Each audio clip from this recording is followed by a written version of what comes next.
السلام علیکم ورحمۃ اللہ وبرکاتہ۔ الحمد للہ خالق الانس والجان، والصلاة والسلام علی نبی الادنان وعلی آلہ وصحبہ ومن تبعہم بإحسان الی یوم الحشر والحشور والمیزان، اما بعد۔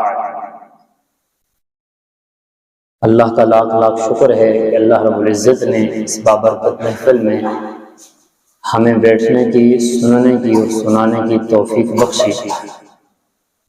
قرآن کے حوالے سے کچھ گفتگو میرے بھائی حافظ عثمان حفظہ اللہ نے آپ کے سامنے رکھی، کیونکہ قرآن علم الوحی ہے، اور علم الوحی کے لیے اللہ رب العزت نے بڑے بڑے پیغمبروں کو علم الوحی کے ذریعے ہی ایک دوسرے پر فوقیت اور فضیلت بخشی۔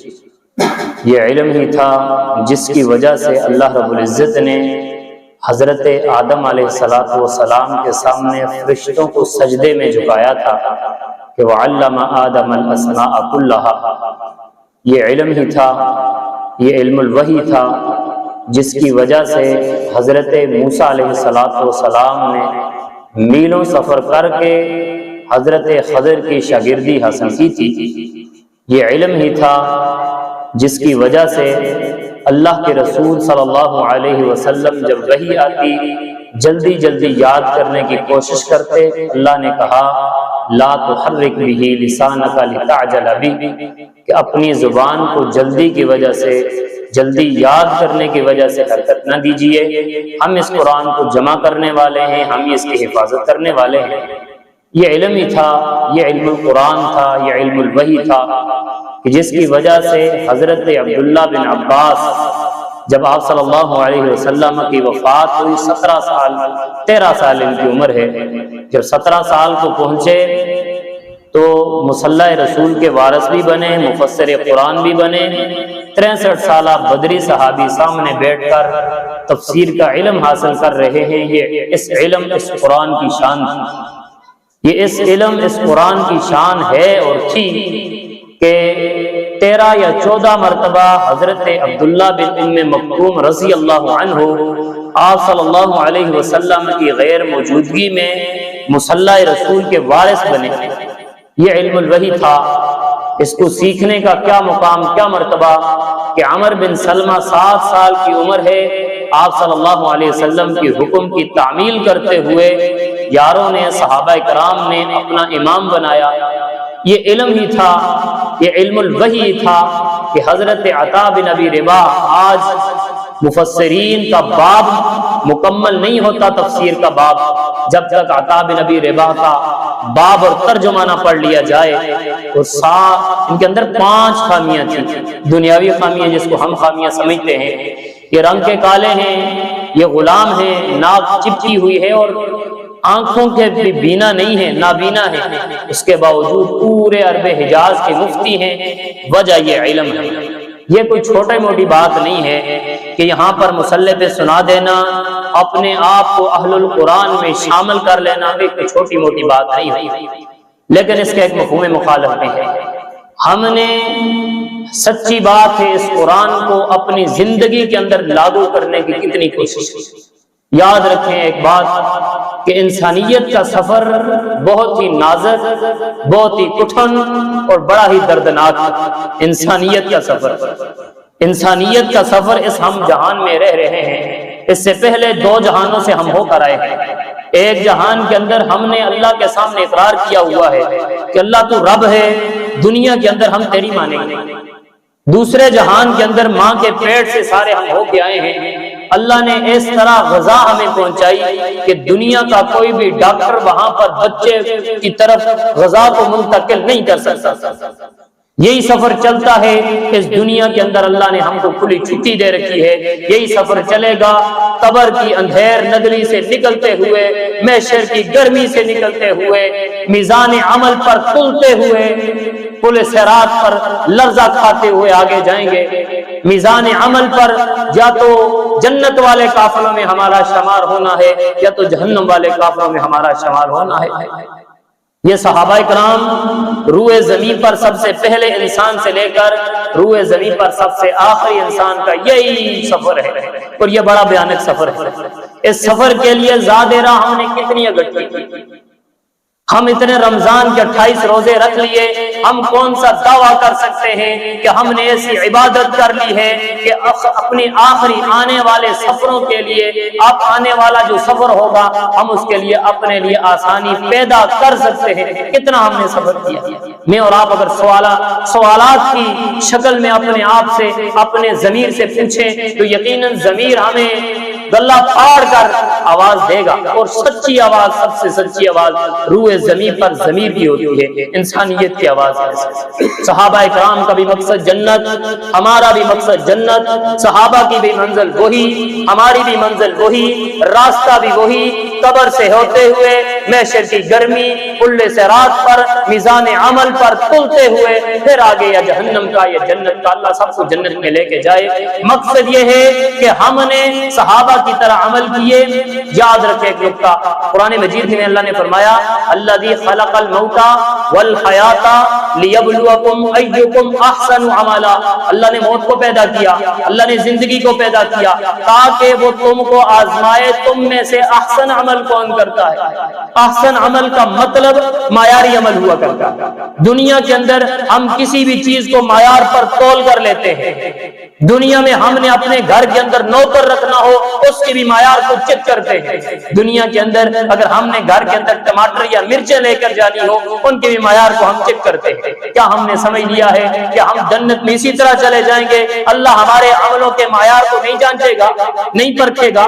صحابہ کی موجودگی میں صحابہ کا دور بڑا بابرکت دور ہوا کرتا تھا۔ اس دور کی بنسبت اس دور میں عمل کرنے کی زیادہ ضرورت ہے۔ اس دور میں حفاظ آپ کو لاکھوں مل جائیں گے لیکن عمل اکا دکا ہی ملے گا۔ اس دور میں مسجدیں آپ کو لاکھوں مل جائیں گی لیکن نمازی آپ کو اکا دکے ملیں گے۔ اس دور میں دعوے کرنے والے بڑے ملیں گے، بڑے پروگرام ہوتے ہیں، بڑے درس و تدریس ہوتی ہے۔ ہم نے اس سے کتنا سبق حاصل کیا، ہم نے اپنے اندر کتنی ٹریننگ حاصل کی۔ صحابہ کرام کا مقصد وہی، ہمارا مقصد بھی وہی۔ ذرا قول صحابہ کرام اور ہمارے درمیان میں کتنا موازنہ ہو سکتا ہے؟ حضرت ابو ہریرہ رضی اللہ عنہ کے بارے میں آتا ہے، فرمایا ان کے ایک شاگرد تھے، فرمایا میں نے رات حضرت ابو ہریرہ رضی اللہ عنہ کے پاس گزاری، میں مہمان بنا، ابو ہریرہ میرے میزبان تھے۔ ایک رات نہیں 8 راتیں گزاری۔ فرمایا ان کے مقصد، ان کا مطمع نظر، ان کی عبادت کا شوق، ان کی عبادت کا معیار میں کیا بتاؤں۔ رات اگر 9 گھنٹے کی ہوتی نا، 3 گھنٹے وہ خود مصلی پر سوار ہوتے، 3 گھنٹے ان کی بیوی، 3 گھنٹے ان کا غلام، یہی 3 لوگ تھے تاکہ ابو ہریرہ کا گھر پوری رات میں رب کی یاد سے غافل نہ رہے۔ وہ جنتی ہے۔ 5376 روایات کے راوی ہیں، سب سے زیادہ حدیث کو روایت کرنے والے ہیں۔ نبی صلی اللہ علیہ وسلم نے بشارت دی ہے ابو ہریرہ تیرے ساتھ وہی محبت کرے گا جو مومن ہوگا۔ اتنا بڑا صحابی، لیکن عبادت کیا ہے، عبادت کا معیار کیا ہے؟ اس وقت کے اعتبار سے آج عبادت کی زیادہ ضرورت۔ ہم نے کتنی عبادت کی؟ ہماری عبادت کا معیار کیا ہے؟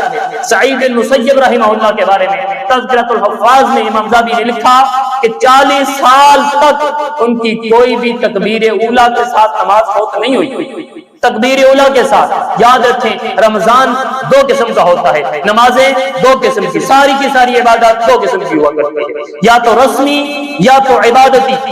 ہماری نمازیں، ہمارے روزے، ہمارے تہجد، سارے کے سارے اللہ کی قسم بالاتفاق بالاجماع الا ماشاءاللہ رسمی بن چکے ہیں۔ آپ دیکھ لیں یکم شوال کو عید والے دن فجر کی نماز میں کتنے نمازی ملتے ہیں ہمیں؟ یہ معیار نہیں ہے۔ سعید بن مسیب جیسا انس بن نضر کے بارے میں آتا ہے، یہ بیعت عقبہ اول میں مسلمان ہوئے، یا 1 ہجری میں غزوہ بدر لڑی گئی، غزوہ بدر کے اندر شریک نہ ہو سکے لیکن عبادت کا معیار ان کو چاہیے تھا۔ ان کو پتا تھا کہ جنت تو ویسے ملنی نہیں ہے، رستہ بڑا دشوار ہے، بڑا کٹھن ہے، 3 مراحل سے ہو کر جانا ہے، اکیلے اکیلے جواب دینا ہے، جنت اور جہنم کا فیصلہ میرے رب نے کرنا ہے۔ اس رب کی عبادت کا معیار بھی کچھ ہونا چاہیے۔ فرماتے ہیں غزوہ بدر کے اندر شریک نہ ہو سکے، جب لوٹے واپس بڑی حسرت، اللہ میں کیوں شریک نہ ہو سکے۔ میں جنت پا سکتا تھا، مجھے شہادت مل سکتی تھی، میں کیوں نہ شریک ہو سکا؟ یہ حضرت انس بن مالک کے چچا ہے۔ شرط لگائی، اللہ اگر تو نے مجھے پھر توفیق دے دی نا، تو دیکھے گا میں کیا کرتا ہوں، تو دیکھتا ہے، تو دیکھے گا میں اپنی عبادت میں کس قسم کا معیار رکھتا ہوں، تو دیکھے گا کہ میں اپنی عبادت میں کس قسم کے معیار کے ساتھ تیری معیار پر پورا اترتا ہوں۔ پھر روئے زمین نے دیکھا، چشم فلک نے دیکھا، غزوہ احد 2 ہجری میں لڑی گئی۔ غزوہ احد کے اندر مسلمانوں کے قدم لڑکھڑائے، حضرت انس بن نضر نے تلوار تھامی، صفوں کو چیرتے ہوئے آگے گئے۔ پوچھنے والے نے پوچھا، انس بن نضر کہاں جا رہے ہو؟ سامنے بڑی گھمسان سے لڑائی ہے، کوئی بھی صحابی آگے نہیں ہے، سارے کے سارے صحابیوں نے، صحابہ نے دفاعی پوزیشن بنا لی ہے، کدھر جا رہے ہو؟ فرمایا کہ میں نے اپنے رب سے وعدہ کیا تھا، اگر اللہ نے مجھے پھر توفیق دے دی نا، تو دیکھے گا میں کیا کرتا ہوں۔ اللہ نے ہمیں بھی توفیق دی ہے، ابھی آج تاک رات ہے، ہم نے تاک راتوں میں کتنی عبادت کی۔ ذرا ٹھہر کر اس موضوع کو کلوز کر کے اپنی خطابت کے جوش کو الگ رکھ کر ذرا سوچئے کہ ہم نے اس رمضان کے اندر کیا پایا۔ اللہ کی قسم بالاجماع آپ دیکھ لیں مسلمانوں کی حالت، جا کے بازار کی حالت کو دیکھیں، برکاؤ کی حالت کو دیکھیں۔ ہم نے اس رمضان کو ایک طبقے نے کھانے پینے کے لیے مختص کر لیا، ایک طبقے نے مال اکٹھا کرنے کے لیے مختص کر لیا۔ رمضان اس لیے نہیں آیا تھا ایک کھجور سے روزہ افطار ہو سکتا تھا، رمضان صحابہ اس لیے لاتے تھے، صحابہ کی زندگی میں ایسے رمضان گزرتا تھا، دعائیں کرتے تھے، اللہ تو رمضان ہمیں نصیب کر دے۔ رمضان آ جاتا، روزے رکھتے، عبادتیں کرتے، ریاضتیں کرتے، اور پھر 6 مہینے دعا کرتے، اللہ تو قبول کر لے، یا اللہ تو قبول کر لے ہماری یہ باتیں۔ ہم نے کتنی کی باتیں کی۔ انس بن نضر فرماتے ہیں کہ میں نے اپنے مولا سے، میں نے اپنے رب سے یہ وعدہ کیا ہے، اگر مجھے پھر توفیق مل گئی نا، تو دیکھے گا میں کیا کرتا ہوں۔ مجھے احد کے پہاڑوں سے جنت کی خوشبو آ رہی ہے۔ امام زادی لکھا، یہ جنت کی خوشبو انس بن نضر کو واقعی حقیقتاً آ رہی تھی۔ کیوں؟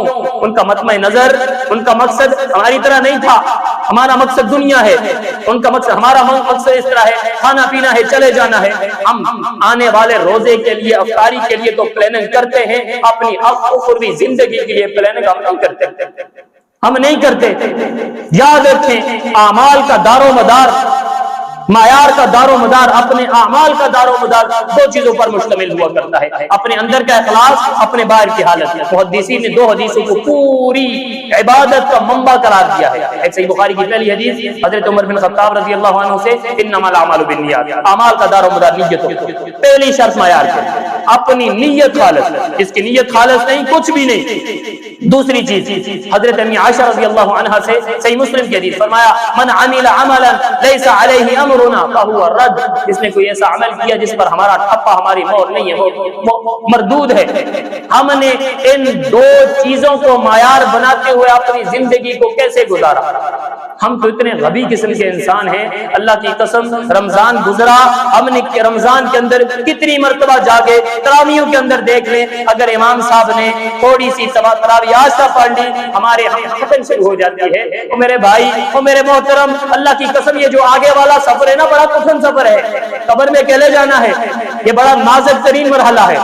قبر میں اکیلے، محشر میں اکیلے، میزان عمل پر اکیلے، کل صراط پر اکیلے۔ صحابہ کو تو ڈر لگا رہتا تھا، اللہ کے رسول کوئی ایسا عمل بتائیں تاکہ میں کامیاب ہو جاؤں۔ آج عمل بتا بتا کے تھک جاتے ہیں، کوئی سننے والا نہیں ہوتا۔ اللہ کے رسول کوئی ایسا عمل بتائیں۔ حضرت انس فرماتے ہیں، اللہ کے رسول مجھے بڑا ڈر لگتا ہے قیامت والے دن سے، میں بڑا ڈرتا ہوں، مجھے بتائیں میں قیامت والے دن آپ کو کہاں پہ ملوں گا، میں آپ کو کہاں ملوں، آپ مجھے کہاں ملیں گے؟ کیوں؟ یہ مقصد، کیونکہ وہاں کا منبع تھا نا، ان کا مقصد، ان کا مطمع نظر سچا تھا۔ اللہ کے رسول کہاں ملوں گے، آپ مجھے کہاں ملیں گے؟ فرمایا انس، تو مجھے میزان عمل پر دیکھنا، تو مجھے میزان عمل پر دیکھنا، تو مجھے کل صراط کے قریب دیکھنا، تو مجھے میزان عمل کل صراط پر اگر نہ ملوں تو مجھے حوض کوثر پر دیکھنا۔ اگر ان 3 جگہوں پر کسی جگہ پر اپنی امت کے لیے سفارش کر رہا ہوں گا، اپنی امت کے لیے سفارش کر رہا ہوں گا۔ اور آج امت جس نہج پر چل پڑی ہے، جس طریق پر چل پڑی ہے، میں نے پہلے جیسے عرض کی، اس دور کے اندر عبادت کی زیادہ ضرورت ہے۔ صحابہ کا دور ببرکت دور تھا۔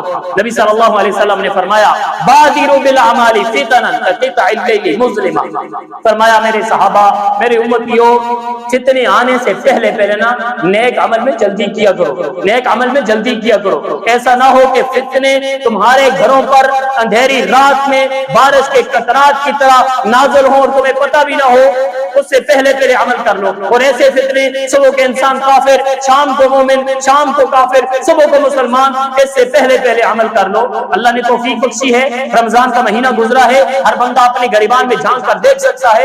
صحابہ کو تو ڈر لگا رہتا تھا مجھے کوئی عمل مل جائے، میں کوئی نیک عمل کر لوں، میں اللہ کی رضا حاصل کر لوں. حضرت عمر بن خطاب کے بیٹے حضرت عبداللہ بن عمر کتنے بڑے صحابی ہیں.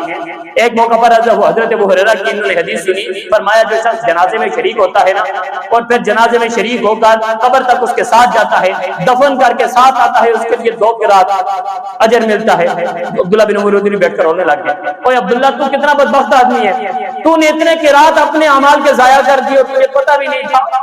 اتنے قرات ضائع کر دیے، اعمال ڈھونڈ رہے ہیں نا.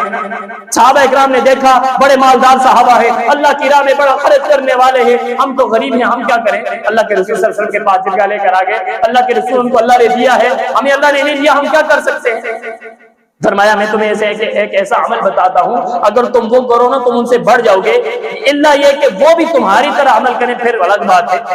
فرمایا ہر نماز کے بعد 33 مرتبہ سبحان اللہ، 33 مرتبہ الحمدللہ، اللہ اکبر پڑھا کرو، تمہارے عمل ان سے بڑھ جائیں گے. صحابہ اکرام بیٹھ گئے. کیوں؟ مقصد سچا تھا، ان کا مطمع نظر سچا تھا.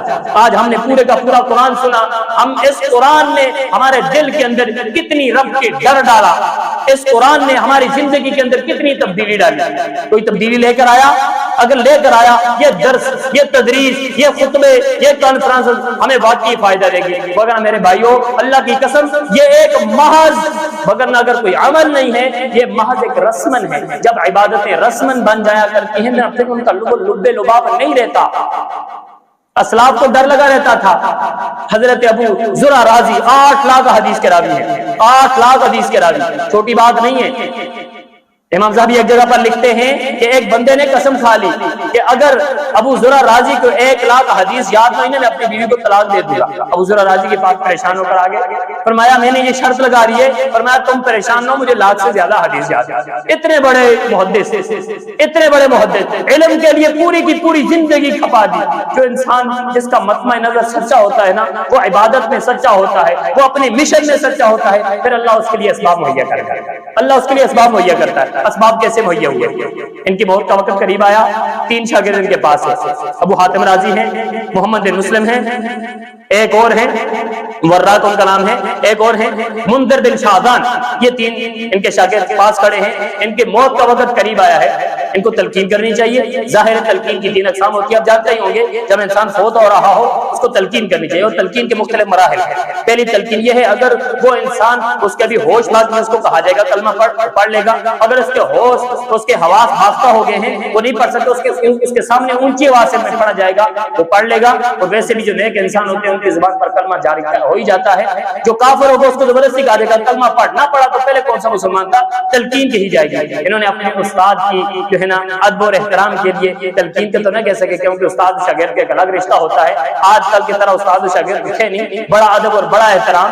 اس میں سے مسلم بن محمد بن مسلم نے اپنی سند پڑھی. فرمایا وہ سند پڑھتے ہیں نا جس کے اندر لا الہ الا اللہ آتا ہے، وہ سند اپنے سے رسول اللہ صلی اللہ علیہ وسلم لے کے جاتے ہیں. وہ سند انہوں نے اپنی سند پڑھی. حدثنا بندار قال حدثنا محمد بن جعفر قال حدثنا صالح. رک کے یہاں پر جان بوجھ کے رکے. ان کے ساتھ ساتھی تھے حضرت ابو حاتم رازی، وہ بھی وہیں پر رک گئے. ساتھ منذر بن شاذان تھے، وہ بھی رک گئے. ان کو تھوڑا سا ہوش آیا میرے شاگرد غلطی کر رہے ہیں، ان کے میں ان کو پڑھا کے تھک گیا ہوں، یہ سند بھول رہے ہیں، میں ان کو پڑھا کے تھک گیا، ان کو سند یاد نہیں ہے. فرمایا مجھے اٹھ کے بٹھاؤ، میں آپ کو سند سناتا ہوں. اپنی سند بیان کی. حدثنا بندار قال حدثنا عبد الحمید بن جعفر عن صالح عن كثير بن مرة عن معاذ بن جبل رضي الله عنه قال رسول الله صلى الله عليه وسلم من آخر كلامه لا إله إلا الله. تو پرواز کر کے داخل الجنہ کے الفاظ نہیں بول سکتے. یہ انسان کی ہوتی ہے مشن، جو سچا ہو اللہ کی قسم کامیاب کر دیتا ہے. مشن سچا ہو، ہمارا مشن سچا نہیں. کسی بھی معاملات کے اندر میں اپنے بارے میں اگر ہم کسی بھی معاملات کے اندر اپنے مشن کے اندر سچے نہیں ہیں. اگر دنیا کے معاملات میں ہم بڑے سچے ہیں، ہم نے PhD ڈگری لے رکھی ہوگی، ہم نے اپنے بچوں کے لیے بہترین سکول ہائر کرا کے رکھا ہوگا، ہم نے اپنے بچوں کے لیے مستقبل کے لیے جمع پونجی اکٹھی کر کے رکھی ہوگی. مگر آخرت کے لیے جس کے بارے میں یقین ہے نا، یقین آخرت موت کے بارے میں یقین ہے، یہ مجھے نہیں یقین کہ مجھے اس کے بعد والا لمحہ بھی میسر آئے گا نہیں آئے گا. ہم جس کے بارے میں یقین نہیں ہے اس کے بارے میں تو ہمیں پتہ ہے, جس کے بارے میں یقین ہے نا اس کے بارے میں ہم بہت بڑے غبی ہیں. علامہ مودودی نے ایک جملہ لکھا بڑا کمال کا, فرمایا آج کل کے مسلمانوں کی یہ حالت ہے, آج کل کے مسلمانوں نے اسلام قبول نہیں کیا بلکہ ان بیچاروں کو اسلام نے قبول کر لیا ہے. ان بیچاروں کو اسلام نے, ہم مسلمان ہیں, بیچاروں کو اسلام نے قبول. اور سچی بات ہے آج اتنا مشکل ترین دور ہے, عمل ناپید, علم بہت زیادہ. صحابہ کے دور میں علم تھوڑا تھا, عمل بہت زیادہ تھا. یہی دعوت ہوا کرتی ہے, یہی گزارشات ہیں کہ اتنا رمضان کا مہینہ گزرا جو درس و تدریس قاری صاحب نے دیا, یہ جو قرآن ہم نے پڑھا, ہم نے سنا, دعائیں بھی کرنی چاہیے یا اللہ تم کو قبول کر لے, اور قبول کرنے کے ساتھ ساتھ یا اللہ ہمیں ایسا بنا دے تاکہ تجھے پسند آ جائے. اللہ سے امید رکھنی چاہیے, اللہ جو میں عمل کروں گا نا تو یقیناً قبول کرے گا, تو میرے اس عمل کی وجہ سے میری آخری زندگی آسان کر دے گا. آخری بات, نبی صلی اللہ علیہ وسلم کے ایک صحابی ہیں, وہ فرماتے ہیں کل قیامت کے دن ایک بندہ اللہ کے سامنے آئے گا, بڑا ہی جو ہے نا گناہگار قسم کا بندہ ہوگا. اللہ رب العزت فرمائیں گے اس کو جہنم میں لے جاؤ. وہ جاتے ہوئے روتے ہوئے کہے گا اللہ مجھے تجھ سے یہ امید تھی, مجھے بخش دے گا. اللہ اس کو واپس بنائیں گے, کیا کہا تو نے, مجھے بخش دے گا, میں تجھے بخش دوں گا, تجھے میری رحمت پہ اتنی امید تھی, تجھے میرے اوپر اتنا ملال اور اتنی امید تھی, جا میں نے تجھے بخش دیا. امید بھی اپنے رب سے نہیں چھوڑنی چاہیے لیکن اپنے رب سے ڈرنا بھی چاہیے. یاد رکھیں ہم آیت آگے پڑھ دیتے ہیں, ہم اتنی آیت پڑھتے ہیں نبی عبادی انی انا الغفور الرحیم, میرے بندوں کو خبر دو میں بڑا غفور الرحیم ہوں. اگلی آیت بھول جاتے ہیں وان عذابی هو العذاب العلیم, میرا عذاب بھی بڑا سخت ہے. یاد رکھیں قیامت والے دن اگر چھوٹا سا عمل اللہ کو پسند آ گیا ہم بخشے گئے, اگر چھوٹا سا عمل اللہ کو ناپسند آ گیا ہم پکڑے گئے. آخری بات, نبی صلی اللہ علیہ وسلم نے فرمایا کل قیامت کے دن بندے کو لایا جائے گا 99 رجسٹر حد نگاہ تک لمبے, بڑے سارے کے سارے گناہوں سے بھرے ہوئے, بڑا کپ کپاتا ہوا, بڑا ڈرتا ہوا رب کے سامنے گردن جھکائے ہوئے کھڑا ہوگا. اللہ رب العزت اس کے گناہوں کی جو ہے نا پوچھیں گے تو نے یہ گناہ کیا, کہاں کہے گا اللہ ہاں کیا, میں نے یہ بھی کیا, یہ بھی کیا. فرشتے اس کو کھینچ کے لے کے جا رہے ہوں گے. اللہ فرمائیں گے میرے بندے کے بارے میں جلدی نہ کرو, ایک نیکی بھی ایک نیکی ہمارے پاس ہے, ایک نیکی ہے, اس کو بھی میزان عمل پر تولیں گے, اس کو بھی میزان عمل پر تولیں گے ہم. ایک پرچی نکالی جائے گی, حدیث بطاقہ اس کو کہتے ہیں, ایک پرچی نکالی جائے گی, ایک پلڑے میں ایک پرچی, ایک پلڑے میں 99 رجسٹر حد نگاہ تک لمبے, وہ پرچی باری ہو جائے گی. اللہ کو اگر ایک عمل پسند آ گیا نا چھوٹا سا, اللہ بخش دیں گے. لیکن ساتھ ساتھ اس تصویر کا دوسرا رخ بھی, اگر ایک عمل اللہ کو ناپسند ہو گیا, اللہ نہ کرے کہ اللہ کے سامنے کوئی ایسا عمل لے کر ہم پیش ہو گئے, اللہ اس سے ناراض ہوا, ہم کیا جواب دیں گے؟ سارے روزے ایک طرف, ساری نمازیں ایک طرف, سارے حج ایک طرف, سارے صدقات و خیرات ایک طرف. اللہ نہ کرے پھر معاملہ الٹ ہو جائے گا اگر ایک عمل پسند آ جائے. اسی لیے یہ کہتے ہیں, کسی بڑے محدث سے کسی نے یہ پوچھا تھا کہ میں اپنی زندگی کیسے گزاروں,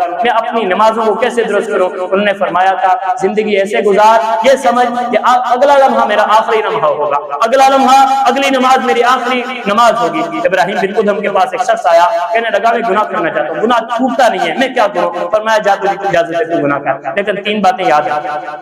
پہلی بات یہ کہ جب بھی گناہ کرنا, جس کی تو نافرمانی کر رہا ہے نا اس کی زمین پر نافرمانی نہ کر. جس کا تو کھا کر نافرمانی کر رہا ہے نا اس کا کھانا پھرنا, یا تو نافرمانی کرنا یا تو اس کا کھانا نہ. جس کی تو نافرمانی کر رہا ہے اس کے سامنے نافرمانی نہ کرنا. یہ تو بڑی بے حیائی والی بات ہوتی ہے, انسان اتنے بڑے رب کی نافرمانی کرنے پر تلا ہوا ہو اور اس کے سامنے ہو. کوئی شخص کانپنے لگا, کہنے لگا میں کیا کروں, زمین بھی اس رب کی, کھا بھی میں اس رب کر رہا ہوں, کہ اس رب کے سامنے جو گناہ کروں میں کیا کروں. ابراہیم بن ادھم فرماتے ہیں پھر تجھے لائق نہیں ہے کہ تو اس رب کی نافرمانی کر. زمین بھی اس کی, اس نے تجھے زمین پر رہنے کے لیے جگہ دی, رزق بھی اس نے تجھے دیا, وہ تیرے سامنے, تو ایک نظر بھی, ایک لمحہ بھی اس سے چھپ نہیں سکتا, تو کیوں نافرمانی اس کی کر رہا ہے. یہ رمضان گزرا میرے بھائیوں, میرے محترموں, تقریریں الگ, درس و تدریس الگ, لیکن ہم اپنے آپ کو تھوڑا بہت دیکھیں تو صحیح نا, اپنے گریبان میں جھانک کے دیکھیں کہ ہم نے اس رمضان سے کیا حاصل کیا, ہم نے کیا کچھ حاصل کیا, ہم نے اپنی زندگی کے اندر کتنی تبدیلی لائی. کیا ہم نماز فجر میں پہلے سستی کرتے تھے, کیا ہم پکے نمازی بن گئے, کیا ہم پہلے تکبیر اولیٰ سے پیچھے رہ جاتے تھے, ہم تکبیر اولیٰ کے ساتھ نماز پڑھنے کا اہتمام کرنے لگ گئے, علامہ ابن عبد البر فرماتے ہیں جس شخص نے رمضان اس طرح گزارا کہ اس شخص کے ذہن میں یہ ہو رمضان گزرے گا میں اپنی پرانی زندگی کے اندر چلا جاؤں گا، وہ شخص جھوٹا ہے، وہ شخص جھوٹا ہے، اس شخص کو رمضان نے کوئی فائدہ نہ دیا۔ لیکن جس شخص نے رمضان اس نیت سے گزارا یا اللہ میں کوشش کروں گا جس طرح رمضان میں نے گزارا ہے نا، میں اپنے گناہوں کی معافی مانگتا ہوں، میں اگلی زندگی بھی اسی طرح گزاروں گا۔ علامہ ابن عبد البر فرماتے ہیں کہ اس کو اللہ رب العزت توفیق دے دیتے ہیں کہ وہ نیک عمل کرنے لگ جاتا ہے، وہ اللہ رب العزت اس کے سایہ، اللہ رب العزت اس کو اپنے راہ پر چلانے لگ جاتے ہیں۔ اس لیے انسان کو سوچنا چاہیے کہ میں نے کیا کیا۔ یاد رکھیں آخری بات، اللہ رب العزت نے جو بھی عبادت فرض کی ہے نا انسانیت پر، وہ عبادت ویسے ہی نہیں فرض کی۔ آپ دیکھ لیں، روزہ فرض کیا، روزے کا مقصد بتایا، کیا فرمایا؟ لعلکم تتقون۔ روزہ کیوں؟ تاکہ تم متقی بن جاؤ۔ کیا مطلب؟ اس کا مفہوم مخالف کیا ہے؟ جو روزہ انسان کو متقی نہیں بنا سکتا وہ روزہ نہیں ہے۔ نماز کی باری ہے، فرمایا ان الصلاۃ تنہی عن الفحشاء والمنکر، نماز بے حیائی برائی سے روکتی ہے۔ کیا پتہ چلا؟ جو نماز مجھے بے حیائی سے نہ روکے وہ نماز نہیں ہے، وہ ہم رسم ادا کر رہے ہیں، یہ روزے ہم رسمی رکھ رہے ہیں۔ روزہ تو تب ہے نا کیونکہ ہم اللہ کے کہنے پر حلال چیزیں چھوڑ سکتے ہیں، اس رب کے کہنے پر رمضان کے غیر رمضان میں حرام چیزیں کیوں نہیں چھوڑ سکتے؟ یہ سوچیں۔ آخری بات کہ عمر دراز مانگ کر لائے تھے 4 دن، 2 آرزو میں کٹ گئی، 2 انتظار میں، کہ جو انسان کا لمبا سفر ہونا زادیرہ وہ بہترین ساتھ رکھتا ہے۔ زادیرہ ہمارے اعمال کا زادیرہ ہوا کرتا ہے۔ ہمارے صحابہ اکرام رضوان اللہ علیہم اجمعین کا بھی مقصد اور سفر ایک ہی تھا، جنت۔ ہمارا بھی سفر اور منزل ایک ہی ہے، مقصد بھی ایک ہی ہے، جنت۔ لیکن ان کا زادیرہ بڑا کمال کا زادیرہ تھا، وہ اعمال کو زادیرہ بہترین اعمال کیا کرتے تھے۔ آج ہم بھی زادیرہ بہترین اعمال کی صورت میں جمع کریں تاکہ قبر میں بھی وہ زادیرہ کام آئے، حشر میں بھی کام آئے، میدان محشر میں بھی کام آئے، میزان عمل پر بھی کام آئے اور کل صراط پر بھی کام آئے۔ ایسے زادیرہ نہ ہو کہ قبر میں جاتے ہی زادیرہ کٹ جائے۔ جس طرح انسان کو دور جانا ہوتا ہے نا، وہ پیسے سے اکٹھے کر کے رکھتا ہے، ہمارا بھی سفر، ہم سفر ہیں، ہم سارے مسافر ہیں، ہم زادیرہ ساتھ اعمال کی صورت میں لے کے جا سکتے ہیں۔ اعمال ہوں گے زادیرہ بہترین ہے، قبر بھی آسان، حشر بھی آسان۔ اگر اعمال ٹھیک نہیں ہوں گے قبر کے اندر ہی پھنس جائیں گے، اسی لیے تو پھنستے چلے جائیں گے۔ اللہ سے دعا ہے سمجھنے عمل کرنے کی توفیق عطا فرمائے، جو سنا اور سنائے اس پر کما حق کا ہوا عمل کرنے کی توفیق عطا فرمائے۔